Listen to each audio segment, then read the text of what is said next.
first game I'll be talking to you about is The Elder Scrolls Skyrim, which follows the character of your choosing. This game, especially, is a sandbox game, which specifically means that it has no direct way of playing it. It's just up to you as the character who is the Dragonborn. You get caught up in this whirlwind quest where you start off as a prisoner about to be executed. A dragon swoops into the village, crashes down, blows everything up, and lo and behold, without even realizing it, you get taken in as the Dragonborn, the ultimate slayer of dragons, and it's up to you to go out and save the world from this prophecy of dragons coming back and destroying everything. The main reason that I get drawn to this game is because of the way that you get to customize all of your characters. You get to start off by picking your race, one of multiple different kinds, mostly humanoid. There's the odd one where you get to play as almost a cat character, which is kind of cool. But yeah, you get to basically create your own Viking-esque character called the Nord, which is based in the northern province Skyrim, where everything takes place. And the archetype I typically go towards is the knight in shining armor. I tend to lean towards wearing heavy plate mail armor and walking around with my big, gigantic greatsword, going village to village, saving them all. Within this game, one of the greatest appeals to it is that you can adopt any kind of persona and roll with it. Within each of these things, there's even crafting that you can do. Um, Myself, I'm partial to blacksmithing. Within the game, you get to go into these mines, collect your ore, bring it back, smelt it, shape it into whatever materials you need, and continue to develop your character with all of these different things. And I think this is a draw in itself because it's not something that you get to typically do in today's society. You can't just go out, collect metal, and create armor and go out and save the day. It's a fun way to escape reality. The next game that I'll be talking to you about is Guild Wars 2. It was just released recently, a couple months ago. It follows the original game Guild Wars a couple years after the fact, and this one is also what's known as an MMORPG, massively multiplayer online role-playing game, where you adopt the role of the character you create in a universe where there is hundreds of thousands of people that you can connect with and team up to complete these epic level quests. Specifically within this game, you have to start off as a minor character, just essentially a nobody in your village. And through whatever series of quests, you join some sort of secret society, secret order. The quest is what really keeps you going. It's a personalized story.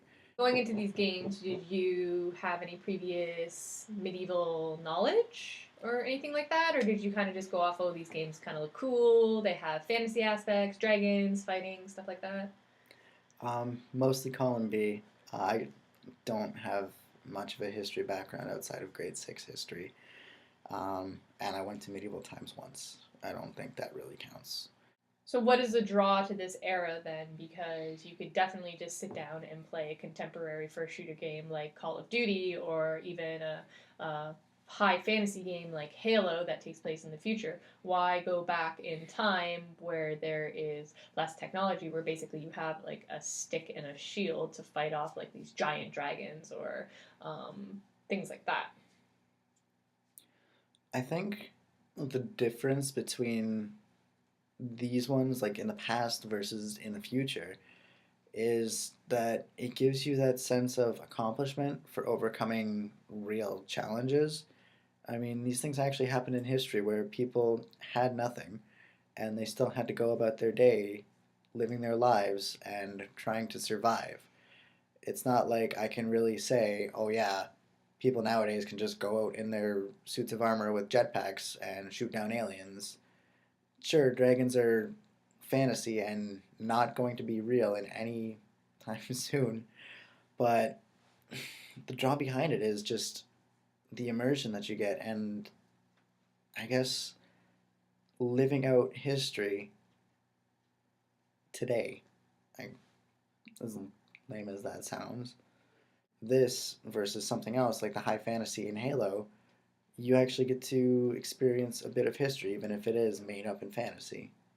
So a lot of preconceived notions of the Middle Ages is King Arthur, Merlin, magic, quest-driven, so like Excalibur or the Holy Grail or something like that. Did you think any of these games were going to be like that in the fantasy aspect? Did you have any of these preconceived notions when you started playing these games? Yeah, I suppose that is one of the major aspects. Like all of these things, it's the quest driven. I think personally, one thing that actually draws most people into these, myself especially, is with these quests, it's again, it's a bit of an escape from reality. It's something that we don't have today. Everybody in our society is about going to school, getting a job, contributing, everything else.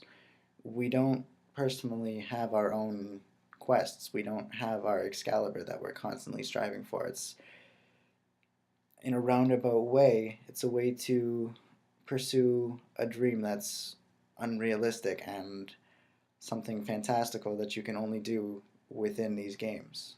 So it takes you away from reality basically. So that's why you're not drawn to first shooter contemporary games that take place in war-stricken Afghanistan or something like that. You want to be out of the reality of it. You want to go back in time where times were simpler, and yet you can still be a heroic knight or a magic wielding wizard or whatever. Yeah, as far as modern times go, maybe I'm biased. I don't have too much of an opinion on it. It's boring. It's what we live with every day. This is the escape from reality. It's something new. It's something that allows you to get creative. It's something that expands your imagination. It just draws you in and gives you a whole new experience that you can't get elsewhere.